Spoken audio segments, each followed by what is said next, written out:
Hi folks, welcome to the office of Next Action Partners. Today I'm very excited and again nervous, like always when I talk to this guy.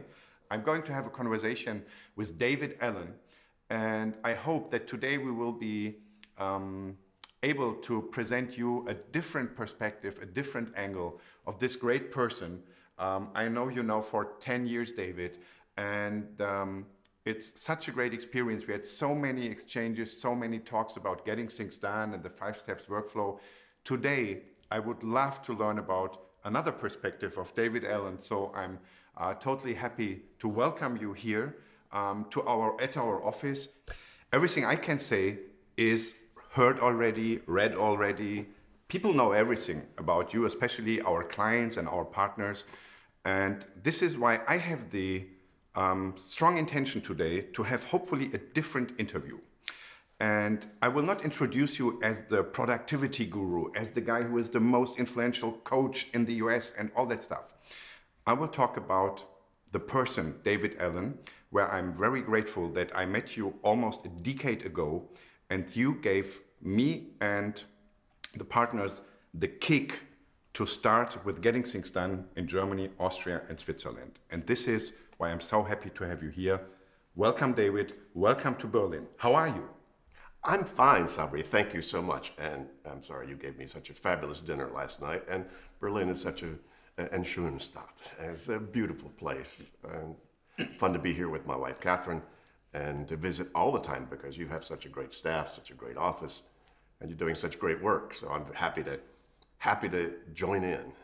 Thank you so much. So you said you like Berlin. We had dinner last night, and it seems like you and Catherine, both of you like European capitals or cities. Is that right?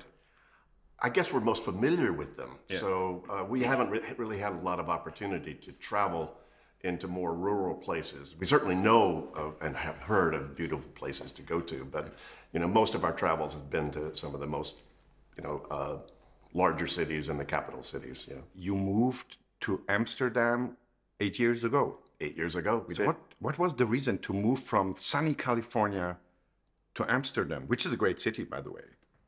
My wife. Your wife? Okay.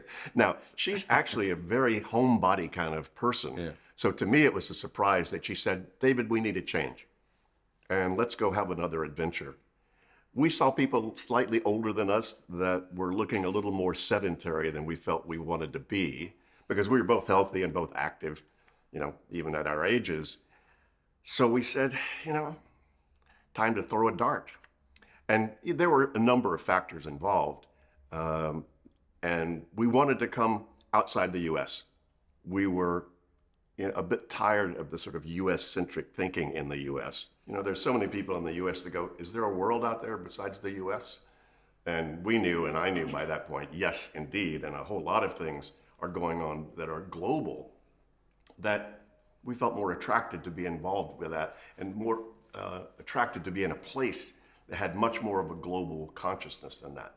Frankly, it could have been anywhere that we would move as long as it was near a good airport because of the nature of my work.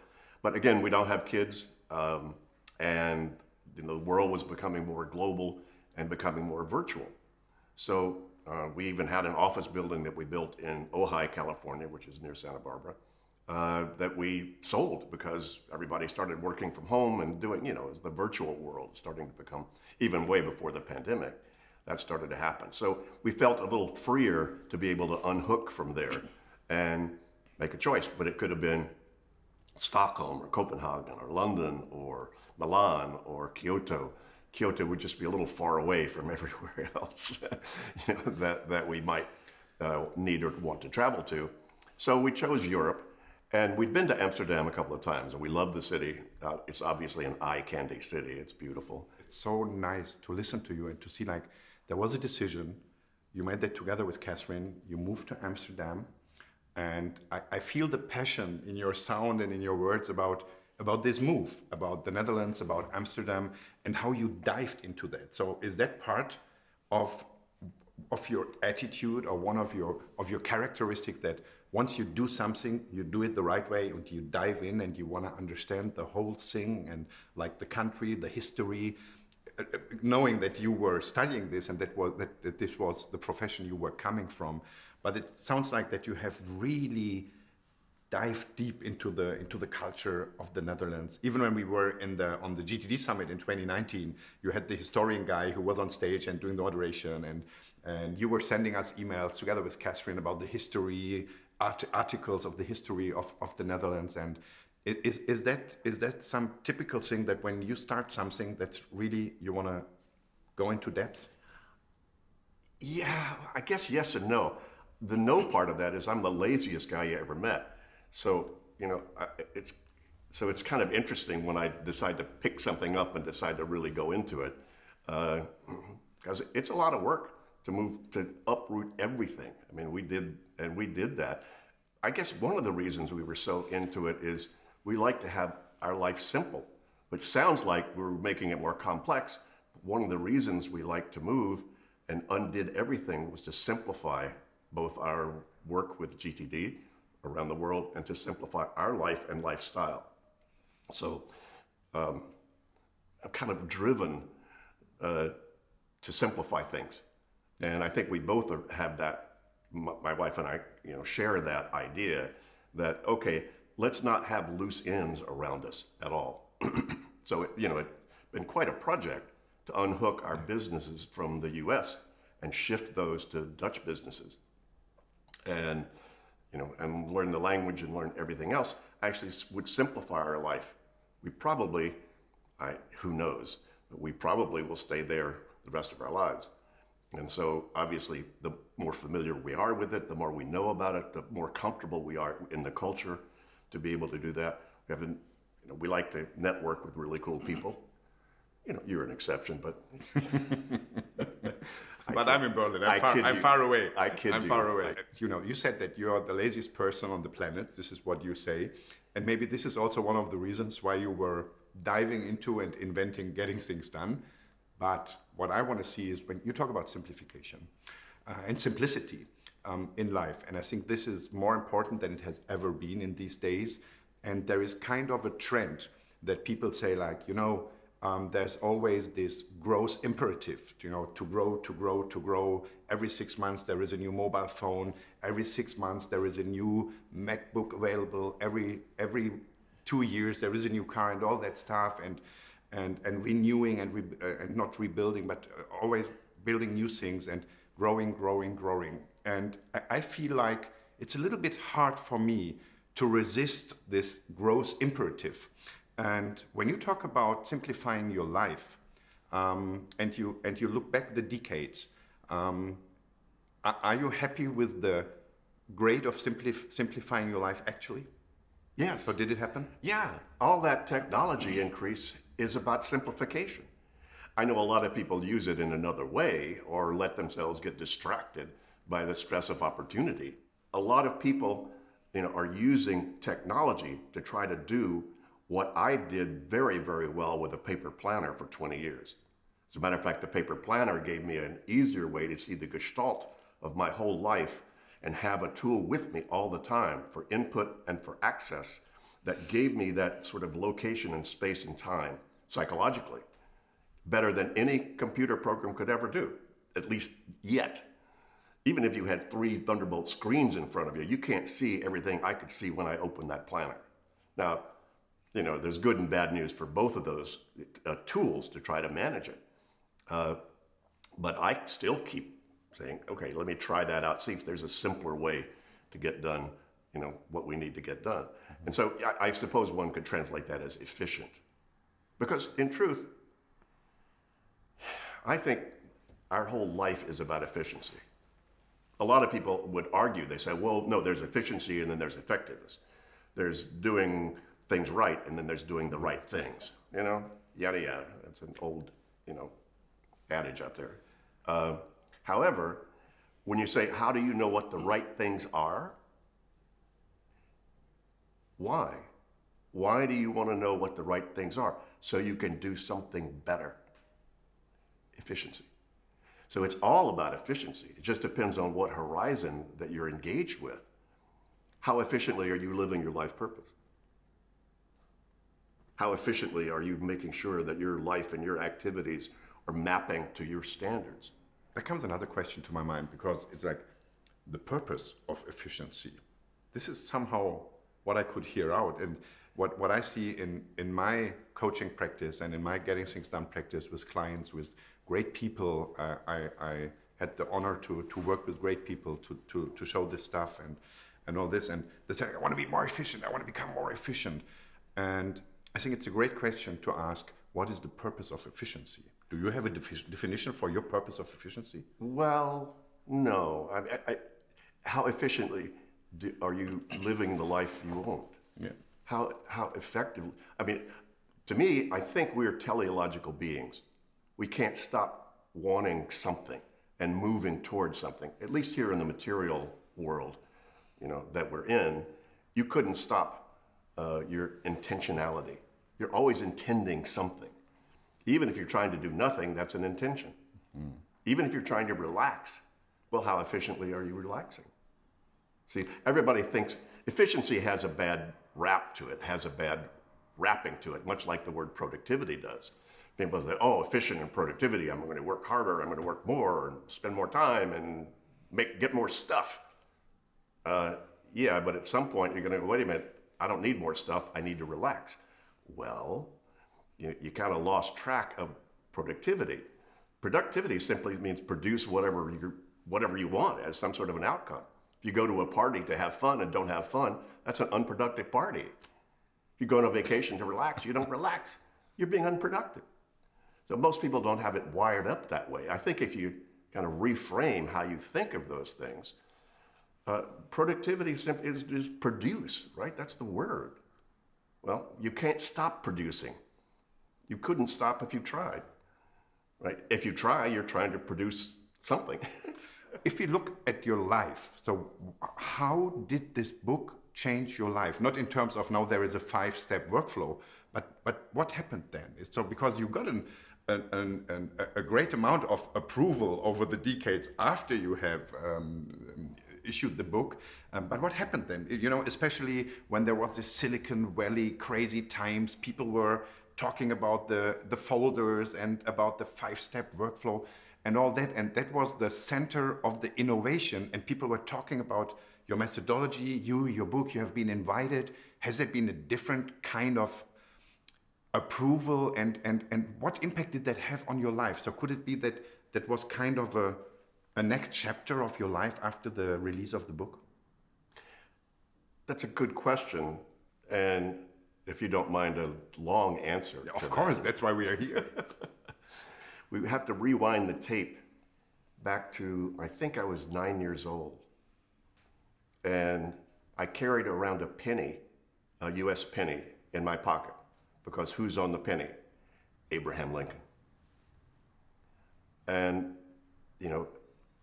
there's a part of me that always had the sense that, God, wouldn't it be cool if I could get in a position to do the same kind of benefit to the world that this guy did. I couldn't have put, at age 9, I couldn't have put those words to it. But in retrospect, fast forward to another time in my life, and I just really didn't know what I wanted to do with my life. I thought that I needed to just sort of give everything up and go on just a spiritual path and not care much about, I didn't know what to do. And I had a very good friend of mine ask me some very rich question. He said, David, what's your fantasy? I said, to be honest, my fantasy, I said, just kind of blurted it out, be the president of the United States. Now, right now, if you ask me. How old have you been then? When was that? I was in my 20s. Okay, cool. Okay. Yeah. And he said, what do you think that would give you? Good question. And I said, I would be able to have people's attention so that I could do good work and be of value to people. Because if they don't pay attention to me, I don't have an audience. I don't have a way to communicate and to engage with people. And he said, well, David, how could you get that now? Got it. That was a switch in my life to say, wait a minute, as opposed to just trying to think some fantasy thing out there. When I uncovered what I thought that would give me, then I looked around and say, how would I get that? And started to take real action steps for myself to get more clarity about that. That's when I got involved in some of the self-improvement things that turned out to be, sort of the early DNAs of what then became GTD later on. Because I found that there were tools and things I was discovering that gave me people's attention. I was also doing facilitation of trainings and so forth, and I loved that because I was able to communicate to people. So what the book did was simply graduated that to a global level. Suddenly I've got all kinds of people's attention around there. And, it's thank goodness for the powers that be that I was graced with discovering a way to make a living, pay the rent, that did nothing but improve people's conditions. And so the more that's why, believe it or not, I'm an introvert. I'm sort of a closet introvert, because people look at what I do and they say, God, you must be a real extrovert. I'm not, and but discovering a way to be able to then communicate in what looked like an extroverted way reached a lot of people. And somehow my style was something people could relate to. Yeah. I'm not a motivational speaker. I sleep as long as I can. I'm not into working hard. You are not a motivational speaker. People get motivated because I start to demonstrate something that gives them hope. Thank you, David, for that explanation. Actually, we are in April 22. It's a weird world from my perspective. We just met yesterday after more than 2 years. We were just meeting just close before the pandemic, before the first lockdown, also here in Berlin for a podcast. And now 2 years later, we are meeting again physically, which is great. However, we are still in weird situations. We have a war in Europe. And when you talked about improving relationships, improving the way we live, there's so many bad things in the world actually. So we have to focus on the good things in the world and in our lives. So that I want to talk about love, because improving relationship, not only between partners, improving relationships with work partners, with colleagues, with friends, it's all about love at the end. Which role does love play in your life in a bigger sense? It is life. That's all life really is. I mean, in my experience, and some fairly deep inner experiences, that once you really get deep enough, you realize that's all there is. And it's all coming from that energy. We give it a word called love.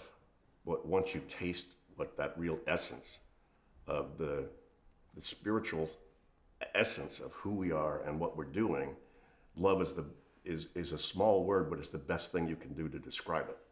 And the whole idea of contributing to people's confidence. Let me back up a little bit. I think most of the problems show up in the world because of fear, because people are afraid and they're insecure. And so they're trying to compensate for that by taking over a country or by, trying to win in an argument with their spouse. All in a sense the same thing. So anything that can improve people's confidence in themselves is going to move them up the food chain in terms of them being more able to access that thing that's already inside of them, which is the desire to connect at that level. You could call it love or whatever you want to call it, but it's the connection of realizing you are me and I am you. If I hurt you, I'm hurting me. That realization, I know we can intellectualize that, but when that becomes a real experience, that's delicious. And anything that can improve that. So as people improve their confidence, which is what, I discovered something to contribute. Once I had people's attention, what could I contribute it to them? And now we've sort of framed our whole purpose of this work as creating a world where problems are perceived as projects.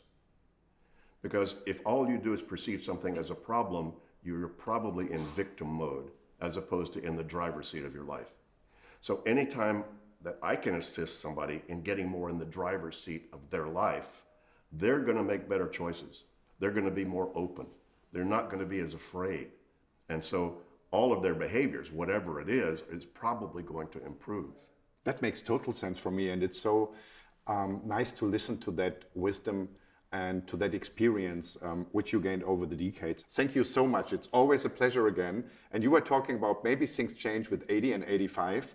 This will be the next milestones. Our latest on the 80th birthday and 85. We will repeat that, and then we will compare and check like what happened and what developed. Hopefully in a more peaceful world. It's great fun with you.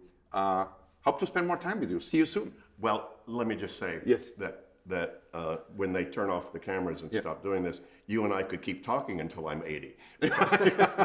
That's great. You're that much fun and you're that smart. Dankeschön. Bedankt.